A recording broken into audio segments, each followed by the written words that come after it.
Hi guys, so let's fix this problem. For example, if you have a Word doc which is corrupted and you want to recover it, so there is no need to download any third-party softwares and those Trojan producing or virus encrypted software you need to download.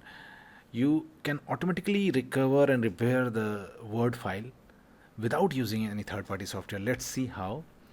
So let's say this is your corrupted Word file and you want to recover it. So first of all, do not directly open it. Just search Word,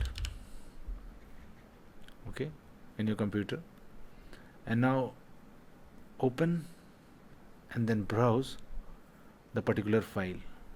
So my file was in desktop, so I am coming here, desktop, just select it, and then after that don't click on open, just click on this to expand this context menu and then click on open and repair, and now it will repair and open the Word file for you. So this is very easy without using any third-party software. Please do like the video guys to support me.